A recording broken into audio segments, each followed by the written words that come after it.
Hey guys, so I had a free day and I thought, what am I gonna do with a free day? I can't do homework all day. I spent actually all morning and most of the afternoon doing Spanish homework, catching up on Spanish homework I should say. And today's part of today's unit was on bullfighting and the history of bullfighting in Spain, which I thought was really interesting. And that's where I learned about Celti Ibericos, which are the Iberian Celts who lived on the Iberian Peninsula back before the, back in the BC days. But anyway, that's not what I'm here to talk about. I'm here to talk about my fence line. So when the fence blew down with that tornado Lito here a year and a half ago, we ended up just cutting these fence posts off, and they were all leaning anyway and cracking. I discovered why, because the concrete only went down, if the fence post, that much of it stuck up, there was a little cylinder of concrete that went around it, like that cylinder of concrete, onto a bigger piece of concrete, which was only, I don't know, 18 inches deep, 24 inches deep total, which is clearly not below the frost line in Minnesota. So that would explain why there was so much heaving in that concrete and why it eventually fell over.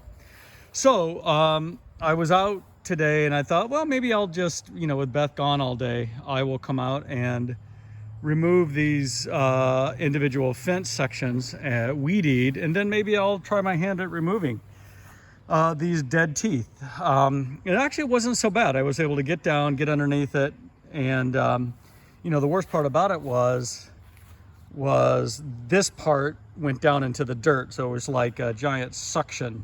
So I had to get it, moving back and forth, and then get the let's turn it this way, get the shovel under there and pry it up. I was able to get them out without too much trouble at all, actually. Only problem was over here on this end post, I think they poured the concrete in with the concrete for this fence post.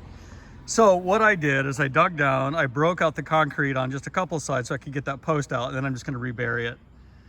The plan is, once I get all of these dead teeth out, 1, 2, 3, 5 more dead teeth, then we are going to plant a series of bushes all along here, which eventually will be about 6 feet high, which will give us some, sense of privacy back in our yard again, which is what Beth really likes about that fence.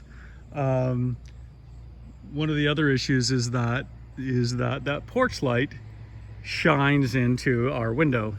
So, what do? Close the curtains, I guess. So anyway, I'm gonna finish up for today.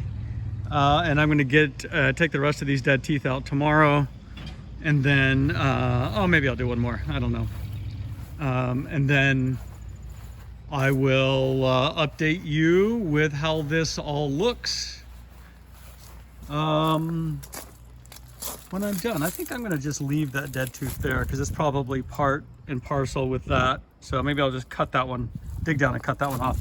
But anyway, 1, 2, 3, 4, 5 more dead teeth. Maybe I'll take one more out. And I'll update you tomorrow, and then when we get all the bushes done, I can show you that too.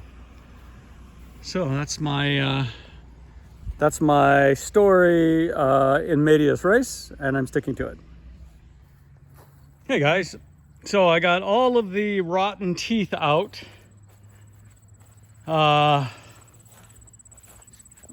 It wasn't so bad. I got the last 5 or something out this morning. And I have started on digging the holes for the bushes. So there's going to be 12 that we're planting. You can see this plastic stake there. I ran out of plastic stakes. There's a little metal stake right over there somewhere. And then what I'm doing is I'm putting the bucket over the stake, and then lining it up. There. So now you can see the little plastic stake down in there.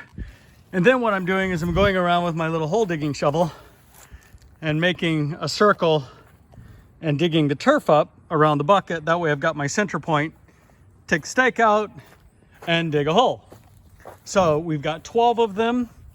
I've gotten 4 of the holes dug. I'll dig the rest tomorrow.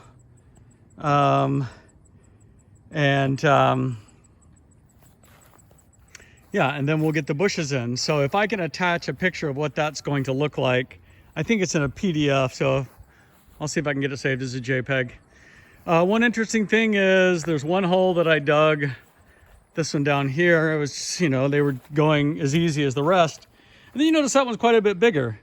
Well, that's because there was a big stinking rock down there, and the only way I could get to it is by digging the hole bigger and getting the pickaxe in and prying it out. And then I'll take all the extra dirt once I get the plants in and fill in those holes where those rotten teeth were from the fence. And the bushes are coming in a number 5 bucket, which is like 5 gallons. One thing I did find in the second hole I dug, what would have been a fully intact, like ultimate disc. Unfortunately, I went through it with a shovel. Which is really too bad.